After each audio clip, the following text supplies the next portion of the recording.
They told me I'd work the fields, not the house. You'll do whatever you choose. They told her she belonged in the fields, not in the house, not at the table, not in the decisions. And she believed them, until one cowboy looked at her and said, "You'll do whatever you choose." They told her she belonged to the dirt before she was old enough to spell her own name. The fields were her inheritance.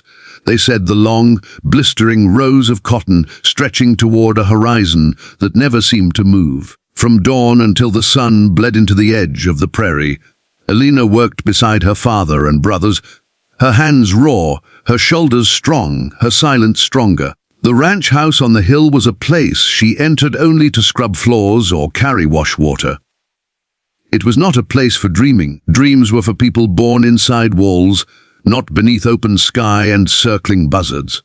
At least that's what they told her. But Elena had always listened more closely to the wind than to people. The wind told different stories. It told her about distant towns stitched together by railroads, about women who owned shops, about teachers, about riders who didn't ask permission before crossing a state line. The wind said nothing about limits. The day the cowboy arrived, the fields shimmered with heat. He came riding through the gate as though he had always belonged there, hat tipped low, posture easy, horse moving like it understood quiet confidence. The ranch hands paused. Outsiders were rare. Outsiders who looked like they carried no apology in their bones were rarer still. Elena watched from between the cotton rows. Her father met the cowboy near the water trough. Words were exchanged, brief, measured. The cowboy was looking for work, he said. New horses, new cattle, could mend fence faster than most men could complain about it. Elena expected him to glance at her once, maybe twice, the way most men did, measuring how useful she might be in a kitchen one day. Instead, when his gaze found her, it held no assumption, only recognition. The cowboy's name was Thomas Callahan, though most just called him Callahan. He worked like he rode, steady, unhurried, precise. Within a week, he had repaired broken fencing along the North Ridge, gentled a temperamental stallion, and reorganized the tack room without being asked. The ranch began to run smoother, quieter. But it wasn't his skill that unsettled Elena. It was the way he spoke to her. The first time he did, she was hauling water buckets twice her size. "You don't have to carry both," he said calmly, stepping beside her but not reaching for them. "I always carry both," she replied, not slowing. "Do you want to?" The question nearly stopped her mid-stride. Want? No one had ever asked. "It doesn't matter what I want," she said finally. Callahan studied her a moment, then answered with a softness that felt like thunder. "It always matters." The words followed her long after the sun went down. At supper, her father announced that once harvest ended, Elena would move permanently into the main house. There was talk of preparing her for marriage, of easing her hands away from field labor. It was presented as kindness. Elena felt it as confinement. Later that evening, she found Callahan by the stables, brushing down his horse under lantern light. "They told me I'll be working in the house soon," she said flatly. He didn't look surprised. "Is that what you want?" "There's that word again." He finally met her eyes. "You'll do whatever you choose?" She almost laughed. "That's not how this ranch works." He leaned against the stall door. "Maybe not yet." Harvest came heavy that year, the air thick with lint and expectation. Elena worked harder than ever, as if each row she finished might carve out one more moment of freedom. But the decision loomed like a fence closing in. One evening, a storm rolled across the prairie without warning. The sky turned violent, wind tearing through crops not yet gathered. Panic erupted across the ranch. Men scrambled to secure livestock. Tools were scattered, horses spooked. Elena didn't wait for instruction. She ran for the south field where younger workers struggled against collapsing irrigation lines. She climbed onto a loose gate, tying it steady against the wind. She directed two boys to herd calves toward shelter. When lightning struck close enough to split the air open, she did not flinch. Callahan saw it all. When the storm passed, the ranch stood battered but intact. Her father surveyed the land with tight lips, then turned toward the workers. It was Callahan who spoke first. "She held the south line together," he said simply. "If she hadn't, you'd be counting losses." Silence fell. Her father looked at Elena, really looked at her, as if seeing something unfamiliar. That night, no one mentioned the house. But the wind did. It whispered of change. Rumors travel faster than horses in a small ranching town. By the time supplies were needed from the trading post, word had already spread. Elena had commanded men during the storm. Some said it with admiration, others with disapproval. "She's forgetting her place," one rancher muttered within earshot. Elena heard it. So did Callahan.